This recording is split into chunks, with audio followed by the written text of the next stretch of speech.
Hello, I'm going to keep this short and sweet. Look, I didn't think Saturday could get any worse than what it was. We ended up losing to Kidderminster, sixth tier side. Just 3 days later, we go out and we lose 7-0 at home to Fulham. Listen, this is the darkest days Reading have had in a very, very, very long time. Look, I've tried recording this video 6, 7, 8 times now, and every single time I just get too mad. So unfortunately, I'm going to have to try and keep this to a very low video. But right now, look, absolutely despicable. There was 3 players that can keep their heads held high after that. Andy Carroll, Kamara, and Dejan Tetek. Everyone else, get in the bin.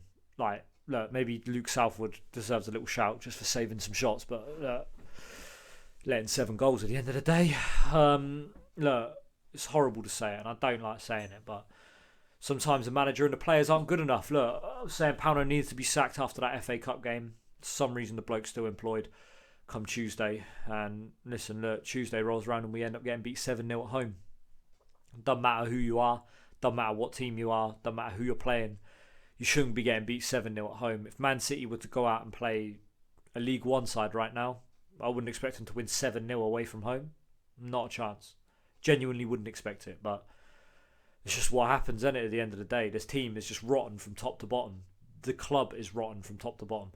Whether it's the owners, whether it's the manager, whether it's the players, whether it's the board, whether it's the team, whether it's the staff, every single thing. Down to, listen, the groundsman's probably a nice guy. I don't know what's happened to him. No, it's not the groundsman. But look, every single thing about this club is rotten right now. There's no sense of identity that Reading have had from the years before that we've got now. Name me one thing about this club right now that is the same as when we went up in 2011 and 2012. Nothing's the same. Name me something from 5 years ago that is the same about this club from when we beat Fulham in the playoffs compared to now. Absolutely nothing. It's a completely different club. You wouldn't recognise the club that's out there right now. The only thing that's similar about this club right now to the years gone past is that they play in blue and white hoops. And that is the only thing about the team right now that is similar to any Reading side ever. Listen, I don't know what's gone on behind the scenes. Look, it's easy to blame it on transfer embargoes, on COVID, on injury outbreaks, on everything like that. But at the end of the day, everything's not been good enough. Veljko Paunovic, I said he needed to go on Saturday. The bloke's still employed today. And look, he needs to be gone. The bloke still doesn't have a tactic. He didn't have a tactic come Saturday. So what did we expect just 3 days later when we're playing arguably the best team in the league? Did we expect him to just magic up a tactic out of nowhere? No, it's the exact same thing as before. He hits a big long ball up top.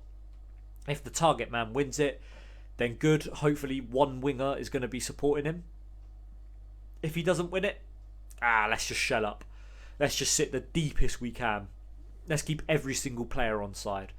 Let's just let Fulham attack us and beat us up. It was genuinely like a journeyman boxer going in there against Anthony Joshua and just getting smashed. And Anthony Joshua isn't even the best boxer in the heavyweight division. So that just needs to let you all you need to know. Fulham, what can I say? 7-0 win, fair play. Congratulations. There's not really much else I can say apart from that. I know Fulham fans are going to come and give us stick in the comments, but listen, there's not much we can say apart from well done to Fulham. Fulham deserved to win. Fulham deserved to win by 7. Reading didn't even deserve anything. Listen, I was gone after the 70th minute. 4-0, I was gone. I couldn't stay for any more. 70th minute, I was out of there. It's the earliest that I have ever left a Reading game in my entire life. I've been supporting this club for 22 years since I was born. Well, maybe not since I was born, but since I've been a kid. I've supported this club through thick and thin. We've had promotions, we've had relegations, but right now, this is the worst I've ever seen the club at. And it is a dark, dark day for Reading Football Club. Unfortunately, there's not much anyone can do about it apart from the board, and in my opinion, I don't trust them at all. Yeah, they might have invested in a new training ground, but at the end of the day, they haven't invested in the correct players, and they haven't invested the correct money in the correct places in the club. That's a completely different video, though, for a different day. That's going to be it, really, for today.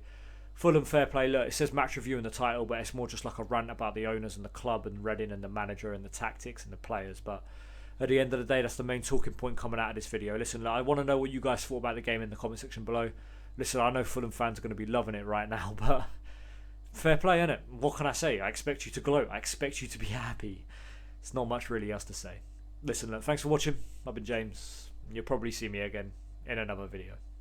Peace.